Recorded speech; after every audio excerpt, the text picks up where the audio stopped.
So Leigh flattens Josh Warrington in round 7. Josh Warrington must be bitterly, bitterly disappointed, feeling sick as a dog this morning because he did very well in this fight. If he would have just carried on what he was doing and made it to the last round and been able to keep it up, he'd probably be a world champion today because he was having a hell of a lot of success.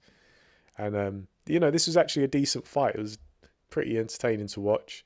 I didn't watch it live. I watched it not long ago today, Sunday morning/afternoon. So if you haven't seen it, I definitely recommend it.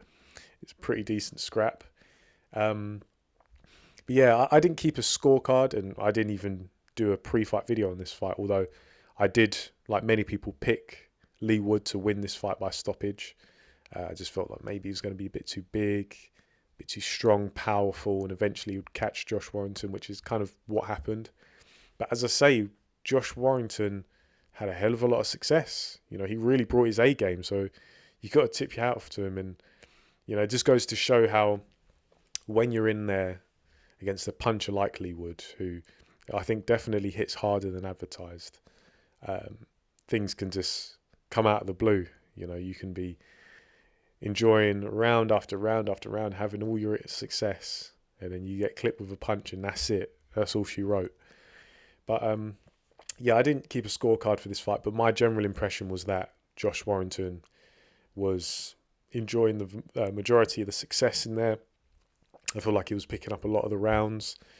Not to say that Leigh wasn't having any success, because he was, but just the kind of general sense I was getting was that he was struggling to get a foothold in the fight, whereas Josh Warrington was really in his element. Josh Warrington was able to implement what we've seen him implement in the past when he's had his best performances, and that is that kind of high output, high volume, Energizer Bunny type style.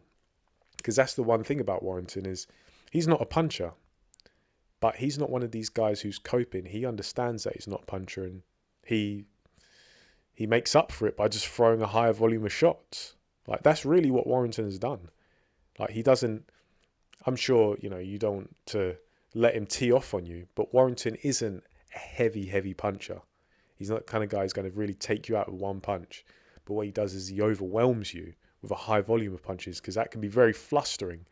If you're just getting tattooed with shots, you can't see, even if they're not the most damaging shots, you're constantly getting hit with scoring punches. It's difficult to adjust and you get caught stationary. And that's kind of what happened to Leigh in this fight.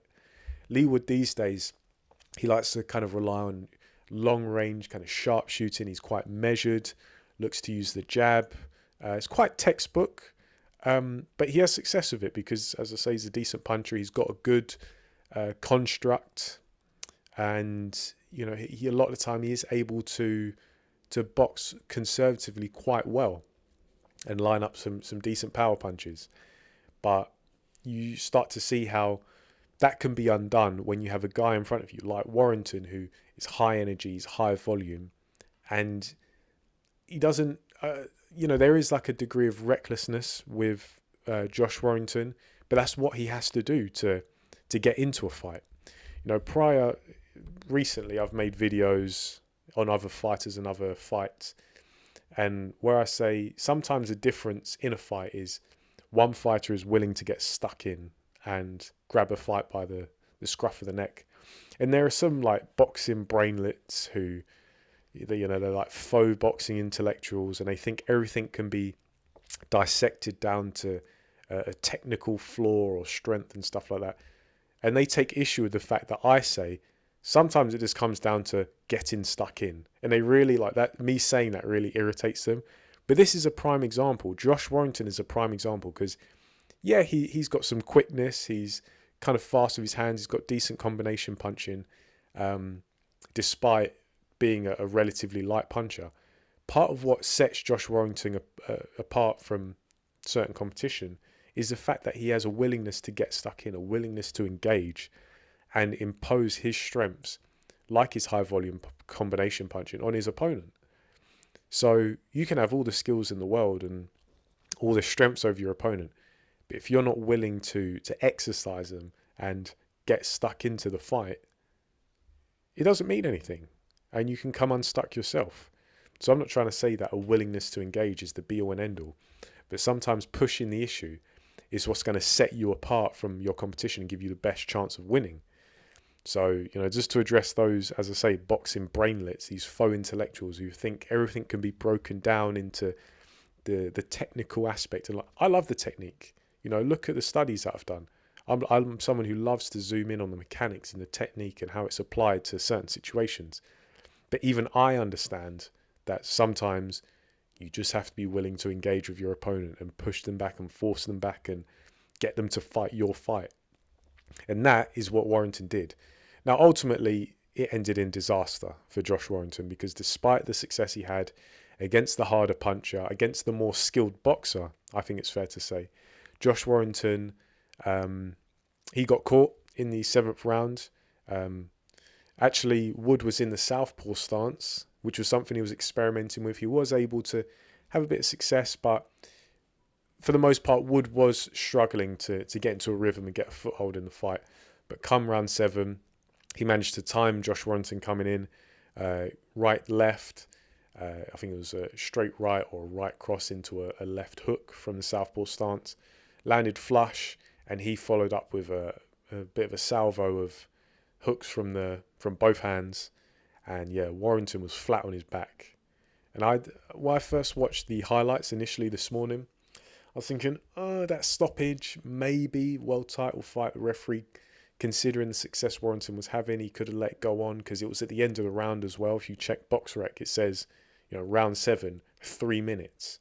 So if Warrington had beaten the count and the referee let go on, he would have had that 1 minute interval to kind of get his head back in the game and regroup. But then watching the full version and seeing the entire knockout and watching it in slow-mo, I think the stoppage was probably the right call, because Warrington, as I say, he took those shots. He was flat on his back. He must have taken like 5 or 6 clean punches on the way down. He had dribble and drool coming out of his mouth. He's looking up at the lights, and he gets up, to his credit, but he's stumbling around like a drunk. Goes into the corner. He's got his back away from the referee. That's not a good visual. So I can understand why the referee called it time there and obviously waved the fight off. And yeah, Warrington's going to feel sick as a dog, man, because he was having a lot of success in there. As I say, Leigh Wood, probably the better boxer, the bigger man, the more powerful man, he was overwhelmed in spots by the volume and the accuracy of Josh Warrington. Because Leigh Wood has that style, as I say, he wants to keep it long range and slightly slower pace.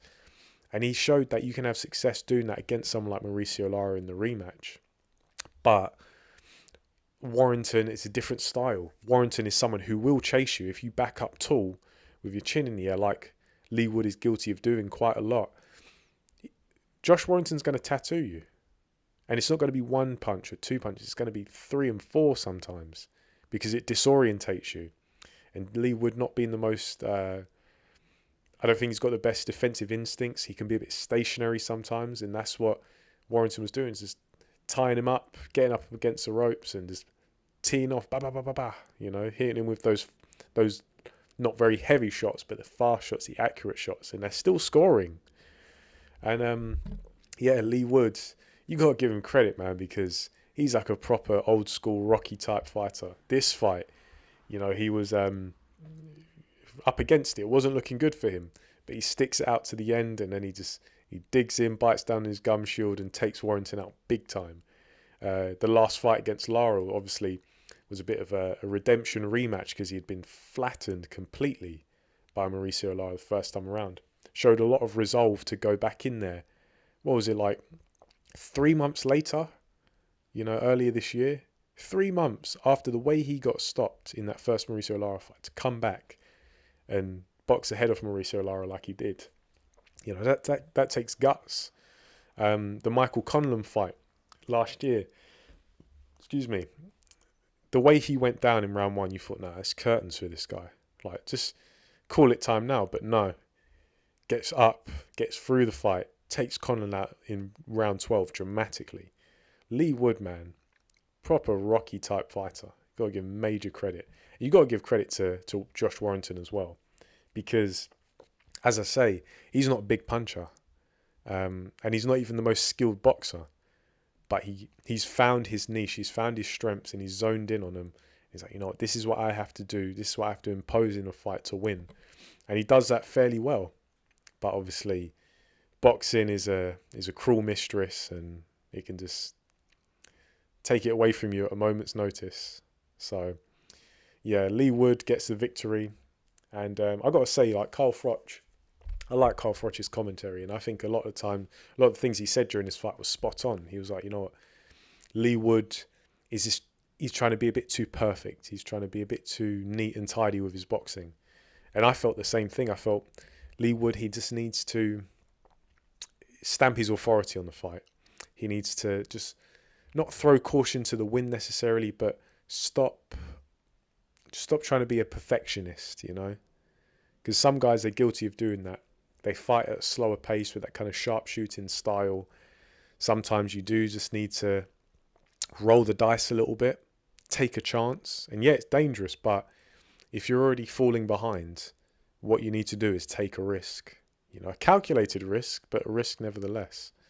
And I mean, ultimately it paid off for Leigh Wood. Like, he got the stoppage, but definitely, I'm just wondering if there's like some over analysis, because I know he's got Ben Davison in his corner. Who Ben Davison's a good trainer, very much someone who's into the technique and the tactics, which I appreciate. You guys know, I believe, is Leigh Wood still working with Lee Wiley, who's obviously quite renowned on YouTube for his studies and stuff. Could it be that maybe Leigh Wood is just becoming a bit of an over-analyst? I don't know. I'm just asking a question.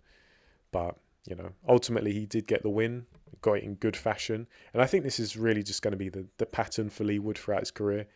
You know, he's going to be one of those guys who can take you out, yeah, but he's vulnerable in his own ways, which obviously makes for compelling viewing, because you want to see, can Wood make it to the end? Can he take out his opponent before he gets taken out? But yeah, these are my thoughts on this fight. It was a good watch. I think both men should be immensely proud of themselves. Commiserations for Josh Warrington, and congratulations for Leigh Wood. Let me know what you guys think in the comment section below.